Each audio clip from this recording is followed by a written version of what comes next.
that mean? And so I've actually put a slash modulation to continue on with some of the same themes that Rick McCarthy did. In fact, I even has some of his material in this talk, which we'll go over very quickly when that comes up. But anyway, let's see how this goes. Now, here are my disclosures. These are my concepts of growth stimulation and modulation, and there are growth stimulation procedures. And I've listed dual submuscular growing rods. You'll ask, why did I put that in there? But I'll show you why here in just a moment. We've already heard about growth guidance procedures, the Schiller procedure that Dr. McCarthy has developed. And there are also other growth modulation techniques that are just around the corner of being probably an important aspect of how we're going to manage spinal deformity in the future. And these are either spine staples or spine tethers. Now I'm going to start with growth stimulation since that was the topic this morning. And everybody knows this was developed by Professor it's certainly been one of the major stepping stones in the management of early onset scoliosis that we've had in the last decade. And it consists of two rods with a thoracolumbar tandem connector for which the lengthening occurs through. It's stronger. It has a little bit fewer complications, particularly implant related, but the incidence of infection and the other aspects we've talked about this morning are still applicable even to this technique. Now, getting back to stimulation, Bruce and I looked at patients from both of our institutions back in 2005. We gave this at the SRS meeting in Buenos Aires. But we looked at a comparison of single and dual growing rod techniques followed through to definitive fusion. And I'll evolve into the stimulation technique here in just a moment. These are what we had at that time, 53 patients from Cleveland with a single Isola rod and 45 patients from the San Diego Center for Spinal Deformity. This constituted 3 different centers, however. These are the study criteria, either a single or dual growing rod, introduced spinal fusion, and a minimum of 2 years of follow-up. And when we had this criteria, we only came up with 28 patients, 21 from my center, Rainbow Baby Children's Hospital, and 7 from San Diego. And I'm going to skip through this fairly quickly. There were 3 groups. Group 1, 5 patients, single Isola growing rod, short anterior and posterior apical fusion. Group 2, no apical fusion. And Group 3 were those 7 patients that had dual growing rod and no apical fusion. This is their clinical results, and you can see they're fairly similar except for more lengthening in the dual rod group. So that's where the concept of lengthening these rods every 6 months evolved from.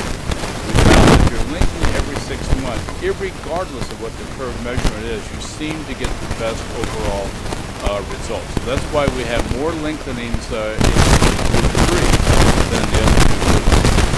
The scoliosis was about the same, but you'll see that the final analysis showed that the dual growing rods gave far better correction, and you can see the percentile correction across the bottom, 23, 37, and 72. But this is the slide I wanted to get to today to kind of let you begin to think about growth stimulation. And we were measuring elongation with the amount of correction we got, or the amount of length we got, the rod was first put in, and then we measured the T1S1 per year.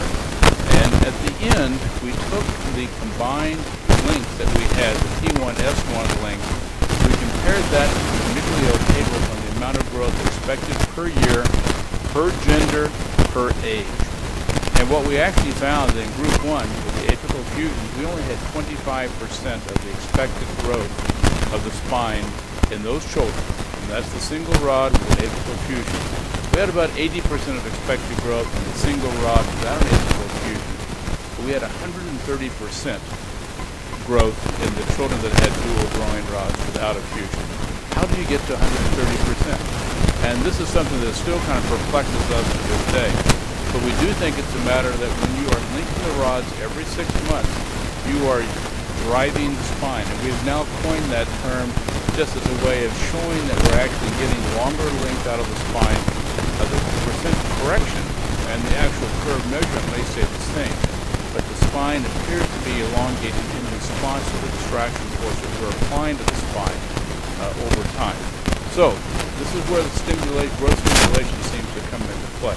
There's no medication that we're using, no growth hormone. This is purely a mechanical way of stimulating growth. Now, Rick McCarthy already talked to us about growth guidance, and I'm going to flip through this. You've seen some of these already today, and Rick sent me all these slides. These are his slides, they're not mine. You've heard about the different techniques, the different types of instrumentation, some of the cohort of patients that he is studying. Here's his results that he showed us just a little while ago. And you saw some of the same people, individuals, just showing the type of corrections that you can participate. So there's a lot fewer operations. I think that's going to be critically important. And the last comment he made on public is important. Now, the growth modulation, everybody's heard about this, but no one is really getting it. I think a lot of people are beginning to think about the concept. Randy Betts and his group in Philadelphia have been working on this. John Braun, who's now in Vermont, has been doing the same. Eric Wall and I in Ohio are just evolving into a technique, and I'm going to mention that to you just briefly. And then Peter Newton and others are also talking about tethers as well as a stapling technique in order to control the growth response. This is some of Randy Betts' work. It's one of the few articles that have been published, and this was just this past year. But looked at the concept of using stapling in place of bracing, because we all know the problems associated with bracing as far as compliance and the overall success rate is concerned. He was using a nitinol staple, which can be straightened when it's in an ice bath. It will return to its free form once the heat of the body begins to act upon the metal.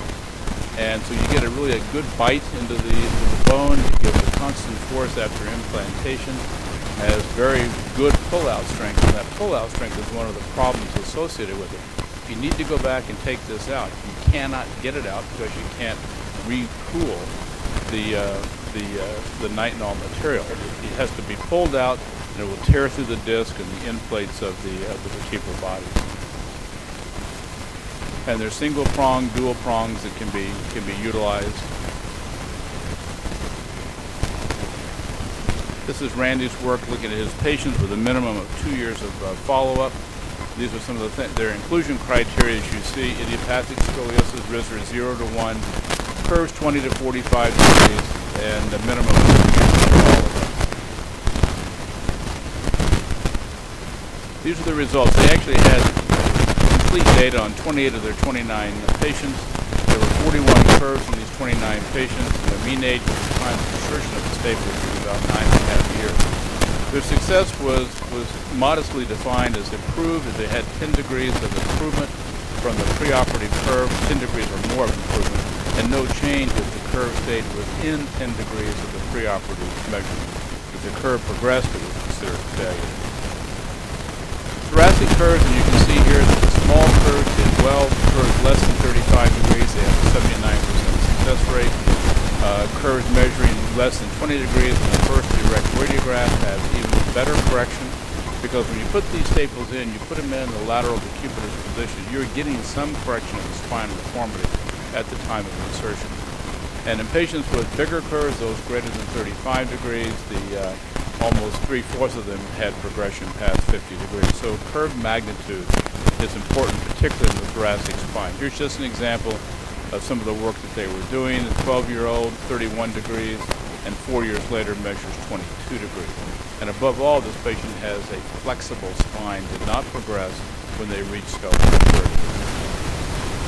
And also because we all know that anterior instrumentation is kyphogenic, a lot of these children who have hypokyphosis improved in this plane as well. Lumbar curves did a little bit better than the thoracic curves, as you can see by the overall data that 87% were considered successful. Only one patient with a pre-op curve of 40 degrees progressed to 50 degrees or more. 5 patients lost a little bit of lordosis, but their final lordosis still remained within the normal range. This is Randy's indications for using some type of anterior stapling system, pretty much as we've discussed on a lot of these things today. Less than 13 in girls, less than 15 in boys, RISR 0 to 1. 1 year of growth remaining by an AP of the left hand and wrist for bone age determination. curves less than 45 degrees, minimal rotation, and they have to be flexible to less than 20 degrees on side bending, and they also like to see sagittothoracic curves less than 40 degrees. Now, this is something new, and this is what we're doing in Ohio, which I shouldn't say we're doing, we're getting ready to do. This is a new form of stapling for growth modulation, and it's called, this is called hemibrid. This bypasses the disc, does not, and it's easy to remove because it's held in with screws rather than a crimping device. And we now have FDA approval. We also have funding from the state of Ohio because it's an Ohio-based company. And we're going to be doing this, we're going to be starting our clinical trials anytime now. As soon as we start offering this to patients, we'll be doing this to try and modulate their curves and trying to prevent the need for surgical intervention. I have no data whatsoever at this time about this, but hopefully you'll be hearing more about it as time goes on. And you can see how this bypasses the growth plates here. And the legs give most of the pressure underneath the bridge. They are a tapered type of plate and the leg, and this in turn gives some compression, but so far in experimental animals it's not had any abnormal effect on the growth plate. And so this is our eligibility criteria, pretty much the same as what Randy Betts had discussed. We've been trying to follow the current recommendations for brace treatment by the SRS as their indications for eligibility. So in conclusions regarding growth stimulation, I think this is something we're going to hear more and more about as time goes on. And whether it's growth stimulation or asymmetrical stimulation or modulation, it's going to be an important concept for the future because it should allow us to control, to allow for spinal growth. It should control or correct some of the scoliosis. And hopefully, at maturity, we're going to have straight, relatively straight, flexible spine without the need for the more advanced fusion techniques that we're all performing today. Thank you very much.